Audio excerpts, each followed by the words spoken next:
Happy Friday. Come on today and talk to you about something that you're probably seeing around a lot lately. You can hardly go into any store that sells clothing for women without seeing the high vibing message all around.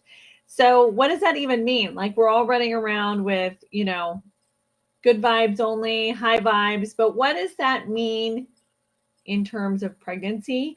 And why does that matter? Why does your mindset matter when it comes to getting pregnant? So I think that we all also know someone who either went through infertility and a few different scenarios either happened. They either gave up their infertility journey and then became pregnant, or they adopted and then became pregnant. Different scenarios like that. And if you're on the infertility journey, just raise your hand if somebody, comment below, raise your hand, or give me some hearts or likes if you're watching on Facebook. If you've heard that and you want to punch somebody in the face. I mean, really, no pregnant woman wants to hear, well, if you would just relax, if you would just not think about it, then you'll get pregnant. But it's annoying, and based on what I'm going to tell you today, it might not be that far out there. So let's take a look at like why that is.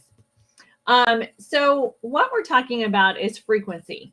When we're talking about high vibes, good vibes, positive vibes, that all is in relation to frequency. So MIT did some studies, it's been a few years now, on the vibrational frequency of certain emotions. So that's really what we're talking about today. We're talking about the emotions that come along with an infertility journey.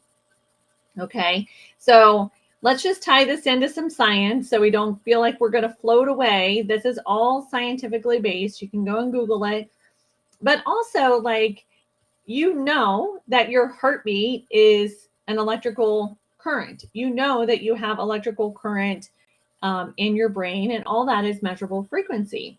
So many women, myself included, when you're going through infertility, the feelings that you are processing and that you're going through, and if you are watching because you have a friend or a family member that has infertility and you're trying to understand how to help and support them, the feelings that they're going through are really low on that frequency meter. We'll talk a little bit about that in just a minute, but feelings like shame, which is the lowest frequency feeling, hopelessness, anger, sadness, grief on a monthly basis, on a rotating basis, right?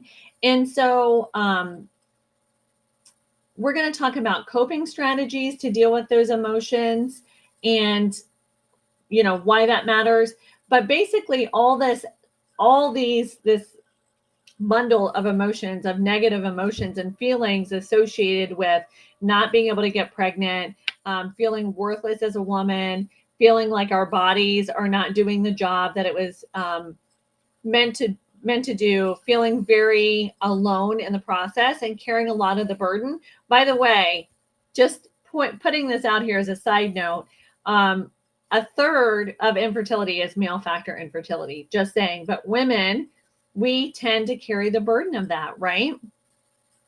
So let's talk about what the top end emotions are in terms of frequency. And let's talk about the bottom end and why what I'm doing with women and empowering them impacts the meeting point of that. Okay. So top emotions are, and I'm not going to go into this, but I do have this coming to my guide section as a training in my group, Infertility Empowered. So if you want in there, I dropped the link in this video. So hop on over there. Okay. Top emotions: enlightenment, peace, joy, love. Okay. Reason. Now we're getting down into the breaking point: acceptance, willingness, neutrality, and courage. Courage is the break line. Okay. Courage is the break line between positive and negative. The beginning of the negative downward scale is pride, anger, desire, fear, grief, apathy, guilt, and shame. So those last four are a space that infertile women and couples live in on a rotating schedule every month, that the cycle doesn't produce a pregnancy. So grief and apathy, guilt and shame. So I'm not telling you just fix your mind and you'll get pregnant. It's not about that. It's about how your body everything works together in your body. And so we can't, if you really want real healing in the process and in the journey, you can't discount the power of dealing with your emotions in a positive way and trying to help yourself in whatever way is possible. Okay, so what does that look like? So how do we artificially support our frequency or increase our frequency? Okay. The number one thing that you can do to support your frequency of your mind and help your body come into a better balance, right? Everything's connected, is gratitude. So that is a really hard thing to do, but some of the things that I teach, I intrinsically attached myself to. I just gravitated towards them. So the way that looked for me is I was grateful when I got my cycle and not a pregnancy that I was getting a cycle, because some women do not get cycles regularly. I was grateful that my body was functioning in that capacity. I was grateful that I was one step closer to getting pregnant. Okay. So another way that you can help support your frequency is grounding. And what that is simply just walking barefoot in the grass or going for a nature walk, immersing yourself. Nothing like hoodoo voodoo, literally just being in nature and grounding. Preferably if you can take off your shoes and socks and walk in the grass. I know that that's really weird for some people for whatever reason, but that really does help. You are what you eat. So eliminating toxins is super important, as well as eating high vibrational frequency foods. So if we are what we eat and we're eating a lot of good, rich antioxidant foods and vegetables and clean meats and things like that, clean water, and eliminating things like tobacco and alcohol and prescription medicine as much as possible, then we're going to naturally raise our body's frequency and help that along in that way. So you could also, deal with your emotions in the form of therapy, writing your thoughts out in a journal form, and that sort of thing. So, by the way, essential oils are also really great for artificially increasing your frequency, as they have their own frequency themselves. So when you apply them, they actually uptake into your whole body within 20 minutes at every cell.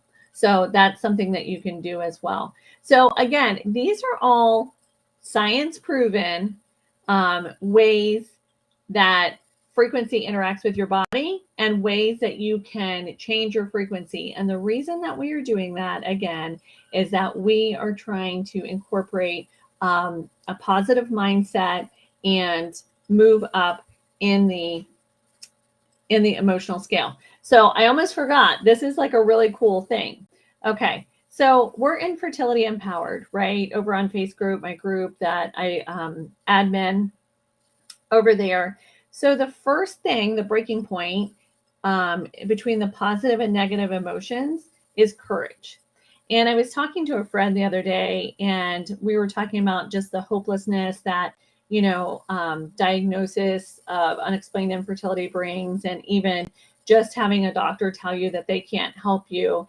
And she said, well, were you ever hopeless? And I said, I didn't have the words for it at the time, but I know now that I did not receive that message. I refused to believe that what the doctors were telling me was my reality. And I went to work healing myself. So that courage and that empowerment is what we are over in our group doing. Okay. So that moves upscale to neutrality, but confidence. So I'm here to give you confidence in what you're saying to your doctors, that you can have some things in your control, right? What you put in your body is certainly inside your control. Testing that you can take charge of is certainly in your control. Okay, so the next upscale emotion is willingness, and willingness is all tied to that courage and that acceptance. So, and then above that is the acceptance and then reason. So the knowledge and the education is key. And you know what comes after that? Love. Okay. So I want you to feel empowered. I don't want one single woman to ever walk out of a doctor's office and feel hopeless because they tell her that they can't help her. Not that she can't get pregnant. They tell her she can't get pregnant, but that they can't help her. That's how I want her to feel. I want her to feel, and I want you to feel, if you're on that journey, empowered and courageous. And I'm here to educate you and help you along the way. All right. Well, have a fantastic weekend. I will see you here Monday at noon Eastern Standard Time. Hey, if you're watching on YouTube, go ahead and hit that like and subscribe button for more content. See you next week. Health and blessings.